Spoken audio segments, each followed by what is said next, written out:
ಹಿಂದೂ ಸಂಘಟಕರ ಮೇಲೆ ಪೊಲೀಸ್ ದೌರ್ಜನ್ಯ ಖಂಡಿಸಿ ನಗರಸಭೆ ಎದುರಿಗೆ ವಿವಿಧ ಹಿಂದೂ ಸಂಘಟಕರಿಂದ ಪ್ರತಿಭಟನೆಯ ಸಭೆ ನಡೆಸಲಾಯಿತು. ಹಿಂದೂ ಸುರಕ್ಷಾ ಆಂದೋಲನ ಸಮಿತಿ ವತಿಯಿಂದ ಹಿಂದೂ ಮುಖಂಡರ ಮೇಲೆ ಪೊಲೀಸರ ದೌರ್ಜನ್ಯ ಖಂಡಿಸಿ ಪ್ರತಿಭಟನೆ ನಡೆಸಲಾಯಿತು.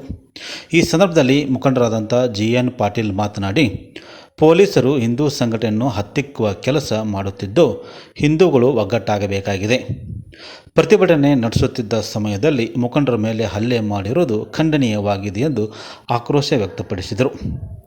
ಇದೇ ಸಮಯದಲ್ಲಿ ಹಲ್ಲೆಗೆ ಒಳಗಾಗಿದ್ದಂಥ ವಿಕ್ರಾಂತ್ ದೇಶಪಾಂಡೆ ಮಾತನಾಡಿ, ಧಿಕ್ಕಾರ ಕೂಗಿ ಪ್ರತಿಭಟನೆ ಮಾಡುವುದಕ್ಕೆ ಪೊಲೀಸರು ಹಲ್ಲೆ ಮಾಡಿದ್ದಾರೆ.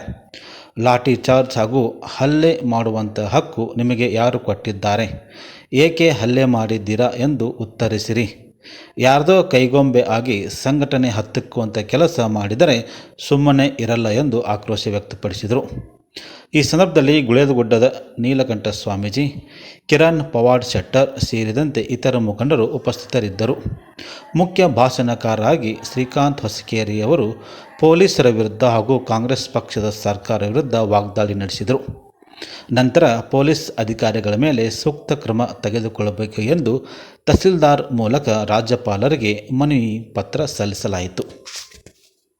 ಹಲ್ಲೆಯನ್ನು ಖಂಡಿಸಿ ಡಾಕ್ಟರ್ ಶ್ರೀ ನೀಲಕಂಠ ಶಿವಾಚಾರ್ಯ ಸ್ವಾಮೀಜಿಗಳು ಅಮರೇಶ್ವರ ಮಠ ಗುಳೇದಗುಡ್ಡ ಇವರಿಗೆ ಹಿಂದೂ ಸುರಕ್ಷಾ ಆಂದೋಲನ ಪರವಾಗಿ ಎಲ್ಲ ಸಜ್ಜನ ಹಿಂದೂಗಳ ಪರವಾಗಿ ಈ ವೇದಿಕೆಗೆ ತುಂಬ ಹೃದಯದಿಂದ ಸ್ವಾಗತಿಸುತ್ತೇನೆ. ಶ್ರೀಯುತರು ಮೂಲತಃ ಗುಳೇದಗುಡ್ಡ ತಾಲೂಕು ಸಮಾಜಕ್ಕೆ ಮಾರ್ಗದರ್ಶನ ಮಾಡುತ್ತಿದ್ದಾರೆ. ಪೂಜ್ಯ ಶ್ರೀಗಳಿಗೆ ಮತ್ತೊಮ್ಮೆ ಭಕ್ತಿ ನಮಗೆಲ್ಲ ಮಾರ್ಗದರ್ಶನ ತಿಳಿಸಿದ್ದಾರೆ. ಇವ್ರಿಗೂ ಸಹ ಹಿಂದೂ ಸುರಕ್ಷಾ ಆಂದೋಲನ ಹಾಗೂ ತಮ್ಮದರ ಪರವಾಗಿ ತುಂಬ ಹೃದಯದ ಸ್ವಾಗತ. ಮೇಲೆ ಆಶ್ರಯ ಅಂತ ಇನ್ನೋರ್ವ ಹಿರಿಯ ವಕೀಲರು, ವೀರಶೈವ ಮಹಾಸಭಾದ ಜಿಲ್ಲಾ ಅಧ್ಯಕ್ಷರಾದಂಥ GN ಪಾಟೀಲ್ ಸಹ ತಮ್ಮೆಲ್ಲರ ಪರವಾಗಿ ತುಂಬ ಹೃದಯದಿಂದ ಜೈ ಶ್ರೀರಾಮ್, ಜೈ ಶ್ರೀರಾಮ್. ಮುಸಲ್ಮಾನ ಬಂಧುಗಳನ್ನ ಇಲ್ಲಿ ಕರೆಸಿಕೊಂಡು ಅವರ ಜೊತೆ ಮಾತನಾಡಿ ಅವರಿಗೆ ಪ್ರತ್ಯೇಕ ವ್ಯವಸ್ಥೆ ಮಾಡತಕ್ಕಂಥ ವ್ಯವಸ್ಥೆಯನ್ನು ಮಾಡಿರೋದು ಇದು ಖಂಡಿತ ತಪ್ಪು ಅಂತಕ್ಕಂಥದ್ದನ್ನ ಇಲ್ಲಿ ಸ್ಪಷ್ಟವಾಗಿ ಹೇಳಬೇಕಾಗುತ್ತೆ. ಹಾಗೆ ಈ ವಿಚಾರವನ್ನ ತಿಳಿದುಕೊಂಡಂತೆ ನಮ್ಮ ಹಿಂದೂ ಬಂಧುಗಳು ಅಲ್ಲಿಗೆ ಹೋದಾಗ ಅವರಿಗೆ ಅವಾಚ್ಯ ಶಬ್ದಗಳಿಂದ ಮಾತನಾಡೋದು, ಅವರನ್ನ ಹೀಯಾಳಿಸಿ ಮಾತನಾಡೋದು, ಅವರಿಗೆ ಅನೇಕ ರೀತಿಯಲ್ಲಿ ತೊಂದರೆಗಳನ್ನು ಕೊಡ್ತಕ್ಕಂಥದ್ದು ಇದು ಖಂಡನೀಯವಾಗಿರ್ತಕ್ಕಂಥದ್ದು. ಬಂಧುಗಳೇ, ಇವತ್ತು ತಾವೆಲ್ಲ ತಿಳ್ಕೋಬೇಕು, ಪೊಲೀಸ್ ಅಧಿಕಾರಿಗಳು ತಾವು ತಿಳ್ಕೋಬೇಕು, ಮುಂದಿನ ದಿನಮಾನದಲ್ಲಿ ನಮ್ಮ ಮಕ್ಕಳಿಗೆ ಇಂಥ ತೊಂದರೆ ಎಲ್ಲರೂ ಅವರ ತಕ್ಕೆಲವು ಎದೆಗೆ ಒಡೆಯುವುದು ಒಂದನೇದು. ಎರಡನೇದು, ಲಾಠಿಯಿಂದ ಬೆನ್ನು ಕಾಲುಗಳಿಗೆ ಹೊಡೆಯುವುದು. ಉದ್ದೇಶಪೂರ್ವಕವಾಗಿ ಒಬ್ಬ ನೆಲಕ್ಕೆ ಬಿದ್ದವಾಗ 8-10 ಜನ ಹೊಡೆಯೋದು ಒಡೆಯೋದು. ಮೊದಲು ಕುಮಾರಸ್ವಾಮಿ ಹಿರೇಮ, ನಂತರ ಮನೋಜ್ ಕರಡೆ ಇವರಿಬ್ಬರು ಮಾಡಿದ್ರು.